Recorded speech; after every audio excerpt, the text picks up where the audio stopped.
This week on today's Homeowner, we're taking a closer look at green building, small town style. It's more than just a list of principles and materials, it's about the people who make it all happen.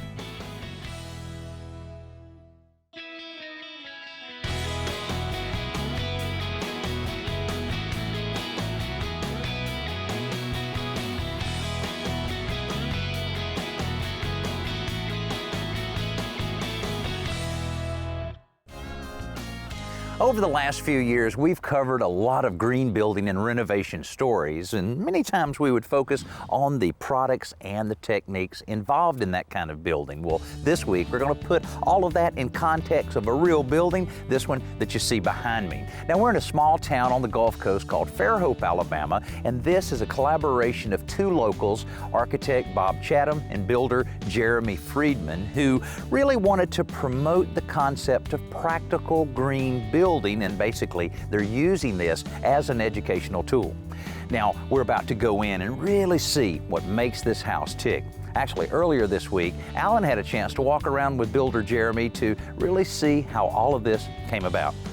Literally about 2 years ago, I woke up one morning and I said to myself, something's out of balance here. The way I'm building houses is not the way I live my life or the way I think houses should be built. So I immediately started educating myself and implementing different green building practices into the homes. So it's like a conviction to you. It absolutely is. Wow. Okay, so let's talk about some of your conviction.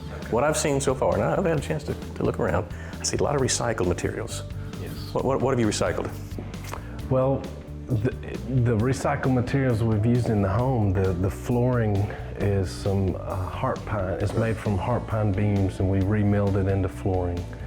The front doors are some antique cypress that that came from a cotton gin over in Mississippi. And of course, we had a big pecan tree that lived here on the site that we had to remove, and we took it out to Roy Hyde's mill, and he milled it into beams for us. That sawmill, it turns out, is just a few miles up the road, so Alan dropped by to check it out too. That's the chair? Oh, there you go. The owner, Roy, is a pretty unique guy, but so is his source for lumber. Generally, somebody has got some purpose going on that they're going to have to remove a tree for some reason or another. When they do, the tree people start out to the dump with it, and rather than having to pay that weight, they know that I like good old pieces of wood, so they bring them by here. And those good old pieces of wood come in all shapes, sizes, and species. We got pecan and water oak and live oak, and then down here on the end I have some magnolia that went down in one of the hurricanes that is supposedly 170 years old. Besides custom orders like this one for Jeremy, Roy also mills lumber for his own one-of-a-kind creations, and it doesn't look like business is slowing down at all. This is a piece of water oak. I have already made probably 10 or 12 tables and various pieces out of it already. There are some counters, in fact, in downtown Fairhope in the lion's share that are made from these pieces. Personally, I'm glad this is one of the projects that Roy could do, and I think Jeremy is pretty pleased with the outcome as well. It was a way that this tree that had lived here on the site for a long time can continue to live here. It gives the house a sense of place, and it really ties it to its location. I love it. The fact that it has bark still on it, it's great. You know, we went back and forth on how much do we prepare the wood, and, you know, how do we peel all the bark, do we leave the wane on it, what do we do? And everybody that came in said, we love it rough, leave it that way. Now you and I both build houses. And you and I both know it costs money to build one. It costs to build a greenhouse. I want people to understand it's an investment, not a cost. And there's a return on that investment immediately from day one in the cost of operations for the house that offset any additional cost of a mortgage expense. There's also additional return on investment from a health and comfort standpoint. I mean, we did a lot of things to the house to improve indoor air quality and comfort, and of course there's a return on the investment when it comes to the environment. The principles Jeremy's talking about don't only apply to a new home, but they can also make an existing home a lot more green. So we'll make sure we point out a few of those as we explore this project. Now, a green investment in your home will pay financial and quality of life dividends, but those decisions are as individual as each and every homeowner. So information is definitely the best tool you can have. Well, you've seen the passion behind a project like this and the people that are responsible for it, but to tell you the truth, it takes a lot more than recycled wood and good intentions to make a house green. So we're going to really see what makes this house tick. But first, let's check in with Joe, who has a green simple solution for us this week. Water conservation is an important part of living green, and a great way to conserve is by harvesting rainwater for your landscape use. Now, you can buy a professional system, but they're rather expensive, and here's a way to make one for about $50. I started with a nice green trash can that blends in well with the landscaping. Then I drilled a hole in the bottom for a hose bib. And on top, I cut a slightly larger hole for this drainage grate, which helps filter out debris. Then I used a couple of cable ties to hold the lid on securely and set the barrel on a couple of concrete blocks. Now at the top, you see I've got the downspout that now runs down from the roof to a couple of elbows and right into the barrel. So as this rain barrel fills up with water, you can control it down here at the spigot, and you can attach a garden hose and drain it down to a low area. And what I prefer to do is take a soaker hose, attach it to the spigot, then run it through your shrubs and along your flower beds, and it will slowly and really gently water the soil. And the really great part about this system is the water is totally free. Welcome back. This week we're looking at a brand new home that just received the gold certification from the National Association of Home Builders under their Green Building Program. That means that this house meets certain standards for water conservation, for energy efficiency, for using sustainable materials and recycled materials, and excellent indoor air quality. That's a pretty big job, but it starts with some very simple building components such as the sheathing that they use to put on the outside of the walls and on the roof. It's called the zip system, and this stuff is cool because the panels are already covered with a moisture-resistant coating, so no roofing felt or house wrap is needed. Now that makes it extremely efficient for the builder, but because the wood is certified by the Sustainable Forestry Initiative and the adhesives don't use any formaldehyde, it's also very green. Now right below the roof is also a very important green component, the spray foam insulation. Basically what we're doing is instead of insulating the ceilings, we're insulating the roof deck. We're losing about 60 to 70% of our heating and cooling loss into our attic. So instead of having a hot pocket of air right above areas we are trying to cool our indoor environs, we have this ambient range that isolates it from the hot or very cold extremes outside. Initial costs are higher, but we are custom fitting this to every home and every cavity in that home. In a new built situation, the return cost or recoup costs are about 3 to 5 years. A little bit longer if you're only doing the roof deck in a retrofit. If spray foam insulation isn't in your budget, here's a more affordable option, especially for an older home like this that had no insulation at all. Go out and pick up some craft paper faced insulation and roll it out in the attic between the ceiling joists. Now it's important to keep the craft paper, which is the vapor barrier, down so it faces the heated room. Then you just roll it out, make sure it fits nice and tight in between, and just continue to fill every bay. Now, if you already have insulation in your attic and it's craft paper faced or foil faced, and you want to increase the energy efficiency of your home, you can add insulation on top of it. But use unfaced insulation, as I have here. This has no paper or foil on it at all, so you don't have to replace this with thicker insulation. Just take an unfaced insulation and roll it right on top. And that one step there will make your home much more energy efficient. Now, if it's time to replace the heating and cooling equipment in your home, you might consider a system like the one used in this project. A geothermal heat pump works the same way as a regular heat pump would, an air source heat pump.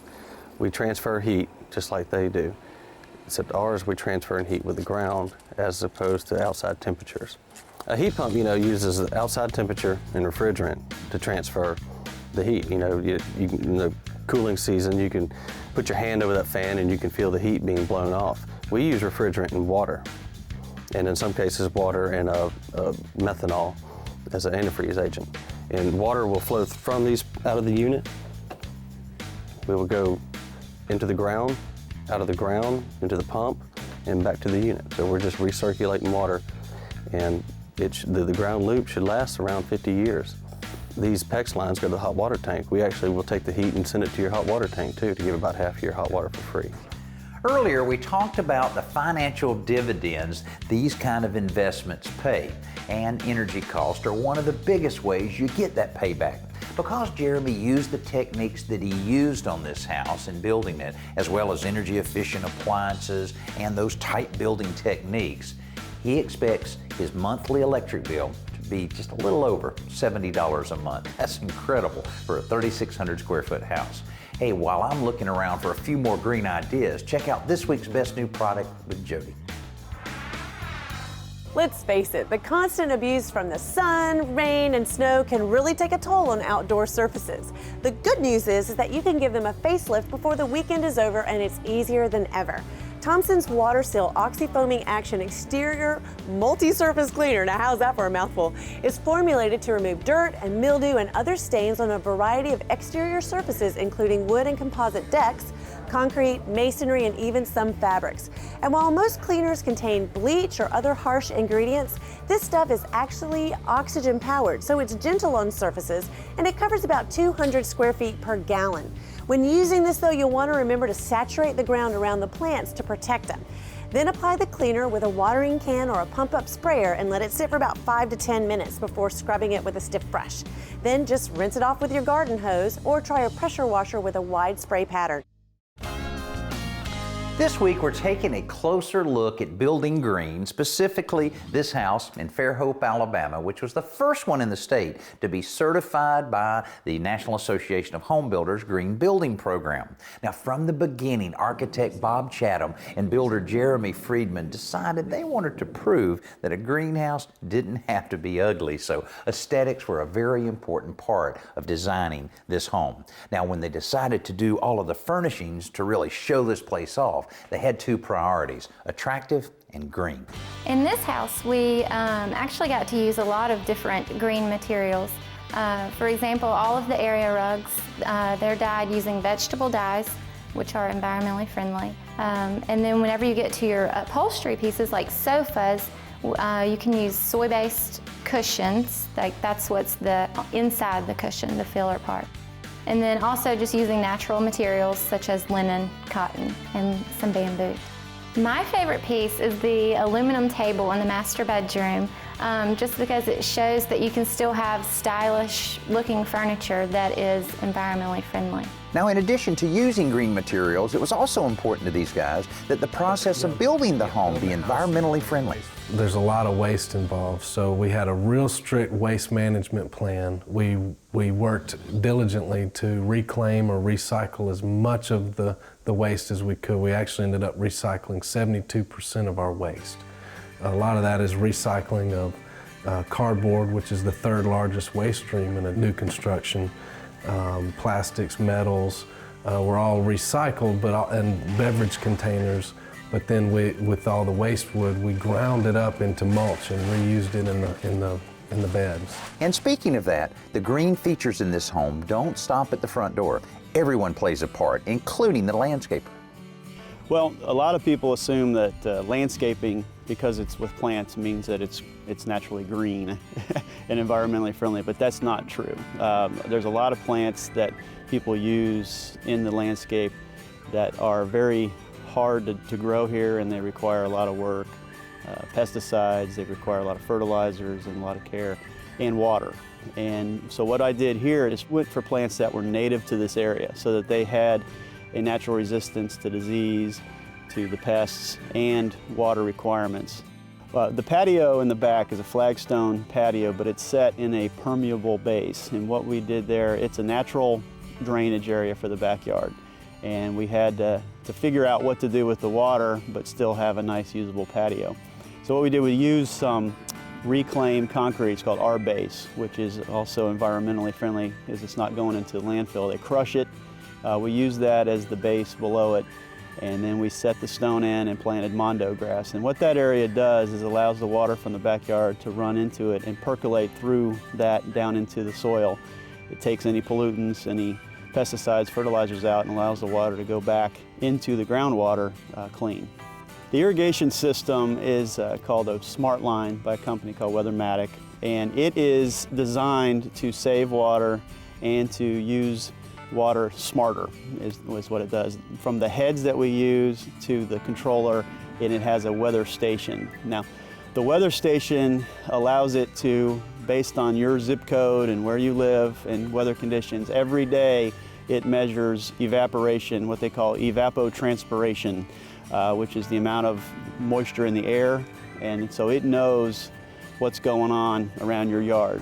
Those water savings are added to the ones already achieved inside by ultra-efficient faucets for the sinks and tubs, plus low-flow and dual-flush toilets. The overall result is a beautiful, efficient home that people really seem to like. The response has been overwhelming, and a lot of people are interested in what can I do, what from your project can I do in my existing home, which I think is probably as important or more important than how do we green our new projects, but how can we take our existing housing stock and make it more efficient and comfortable and healthy. And that's exactly what we hope you will do. Make the place that you live a little more green, whether it's a new house or an existing one. Find something that you can do with the budget and skills that you have to make less of an impact on the planet. Really, it all starts with thinking green. People who live in glass houses are probably thinking green. Okay, I know that's not exactly how that saying goes, but it brings up a great point. Green can be totally free sometimes. During the daylight hours, take advantage of the natural light to brighten up the inside of your home. Besides being green, it's also very healthy for you. Daylight energizes us and affects our mood in a very positive way. Here's a tip. Add mirrors in strategic locations inside your home to reflect sunlight to other parts of a room. Now here's a related way to get natural light into rooms that don't have windows. Solar tubes are a style of skylight that uses a reflective surface, much like a mirror, to bring in the sunshine. With one of these installed, it eliminates the need to turn on the lights during daylight hours, which means you'll be saving money while breathing a little life into the interior of your home. Most of the time when people look at new homes, they're drawn to the floor plan, or its architectural lines, or maybe just the general feel of the place. But the beauty of this small town home is more than skin deep. Beneath the surface, there are systems that will make the most of every energy dollar and every drop of water. The materials used are safe, and they make wise use of the resources at hand. All in all, a great place to call home. Well, I hope you enjoyed taking a look at this unique house. Bob and Jeremy did a great job on this thing. You know, when you really start finding out more about green building products and practices and techniques, it can be a little bit hard to absorb all of it. And if you're not able in your building and remodeling project to do everything they did on this house, if you embrace just a few of these ideas, you're making a step in the right direction. Hey, I'm Danny Lipford. I hope you enjoyed this week's show. We'll see you next week. Next week, we're making changes with flooring and solving some of the problems that go along with those projects.